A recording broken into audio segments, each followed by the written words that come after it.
It feels like this team, it's no matter who is here, who is coaching, who the goalie is, it's like it does not matter. They figure it out. Boston has the answer for the special teams. They've got the answer for how to shut you down in the neutral zone and stop you from just flying through the Autobahn, like Matthews called it against Columbus the other night. It's just like every single time they've got it, and it's just like I'm not a trends person when it comes to some of those things. Like you got to throw some of that shit out, but it feels like when comes to Boston and the Maple Leafs, that's one you can kind of rely on.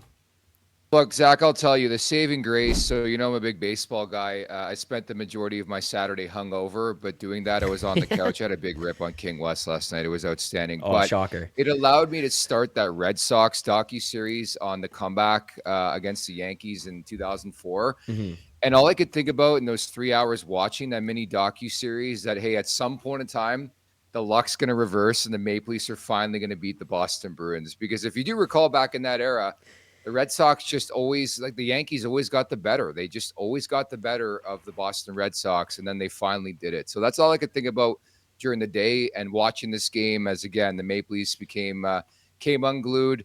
I thought the story was that second period turnaround where it's 2-1, you're sitting pretty, then 2-35, and then they didn't have much jam in the third period. I think I credit Boston defensively. They're a Yep. team that was maybe a bit more, I think, desperate than the Maple Leafs tonight because it's getting a bit louder in terms of Jim Montgomery there right now.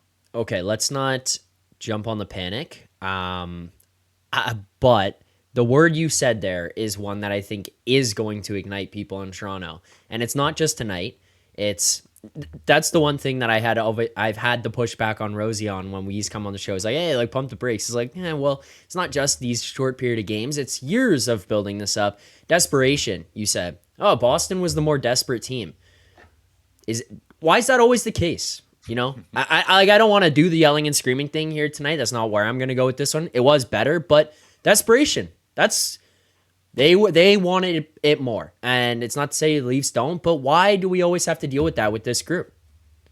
It's always a theme too when they play Boston, right? Like, Yeah. I mean, not to beat a dead horse, but it just seems like there's so many different instances in this rivalry, say even in the last decade, where it's like the Bruins are down and out and they find a way to persevere. Like, I mean, if I had the answer to that question, Zach, I'd obviously be a very, very rich man. It's baffling.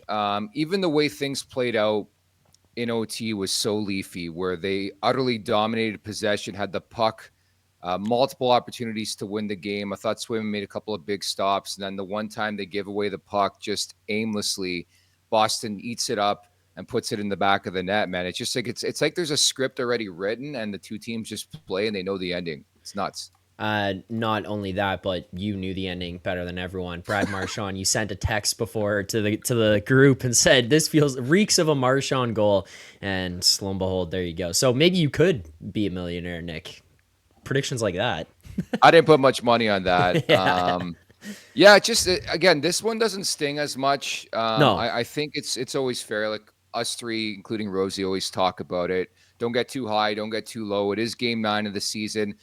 Losing, I hate losing to Montreal and I hate losing to Boston. Like those two teams, it just pisses me off. I don't care how they lose, but I hate the term learning lessons, but I think there's a lot of positives you can grab from this game. It's entirely different, I think, than what we saw earlier this week with Columbus and St. Louis. Well, yeah, let's get to that. I mean, I talked about it on the Tuesday and the Thursday shows following those games, and let's call it what it is. Those were some of the most embarrassing losses. It's not like they played like Columbus level on Thursday against St. Louis, but given the nature of the situation, it's Brube's old team. You expect some type of get up for the game. It was never there from start to finish. They basically got run out. And Tuesday, we know that what it was. We don't need to rehash that, but following up those games with this one here tonight, yeah, the loss sucks. The overtime loss sucks, but you saw them fight back at least there at the end. You get the tying goal. You get a lot of participation from the big boys. It's Matthews who scores that last one. And I mean, just looking down the box score quickly, nice on the board. Marner, 3 assists. Matthews, a goal and an assist. Like that first line, who we've been harping on, hey, they got to get going. They get involved here tonight. How do you kind of feel now following that one, just the bigger picture and just the way that they were able to turn it around here tonight in this game? knowing what the hell we just came off with those last two kind of, I mean, garbage performances. I guess it was a response, but it meant like I feel the fan base, and again, we did the show on Friday, and I understand people are at wits end. Like you watch it happen against Columbus, and they double up, and they played better against St. Louis, but still, considering the star power, was a really shit effort. Robert Thomas is done for an extended period of time, and Yeah. maybe the Blues used it as a galvanizing moment. But like we all know, especially seeing what we saw last Monday against the Tampa Bay Lightning, Zach, where it's like, holy crap, that was an unbelievable effort. We know what this team has in them, and I think that's the infuriating part. That said, I will feel a bit better sleeping tonight, considering what I saw from that top line.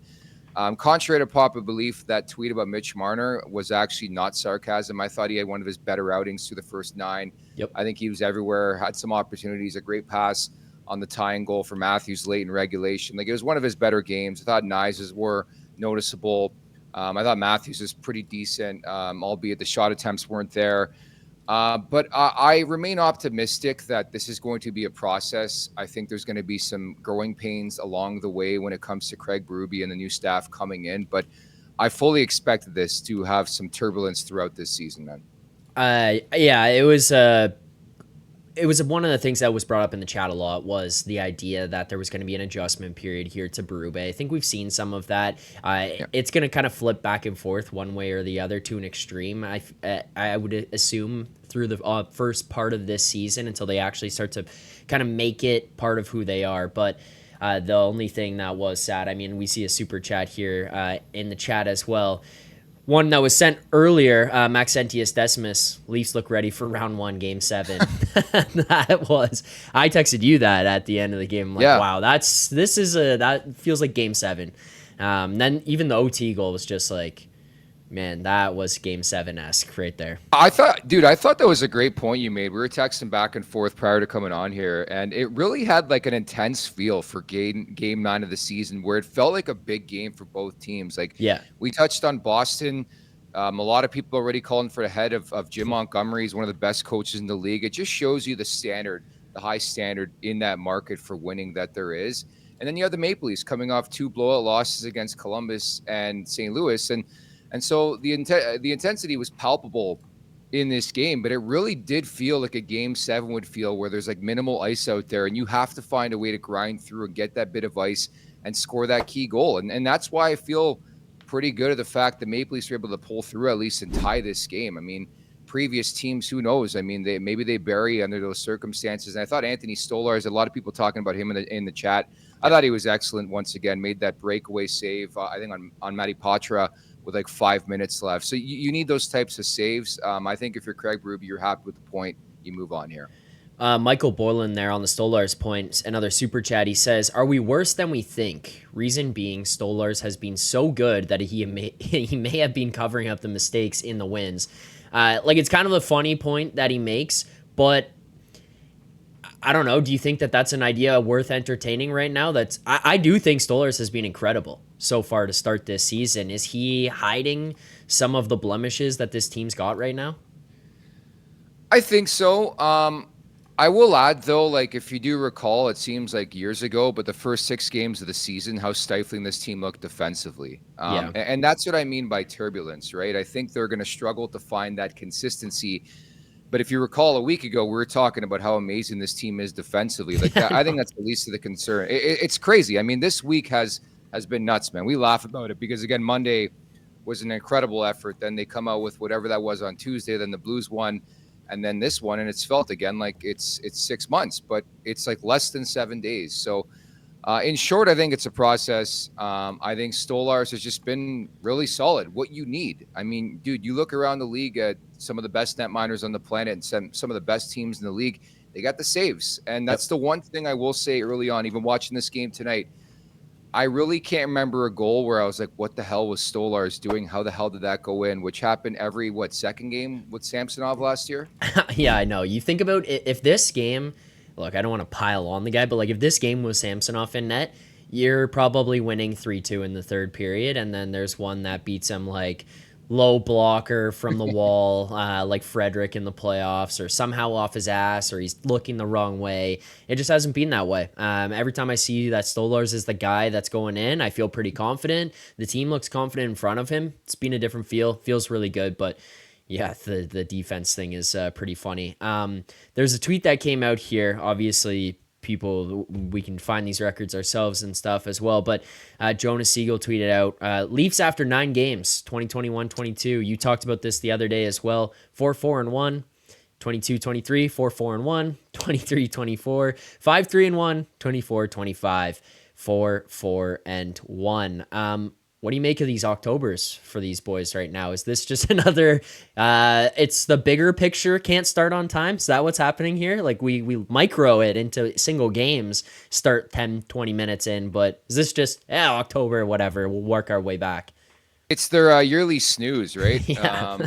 I will say right now, you want a lock of the week betting wise. Monday, the Leafs will beat Winnipeg. Winnipeg's 8-0. It's going to be their first loss. Guaranteed. This is what the Maple Leafs do. They suck you back in. They're going to suck us back in, and we're just going to abide to it. And we're going to be like, okay, this team's fine. But I'm calling it right now. I think they beat Winnipeg on Monday.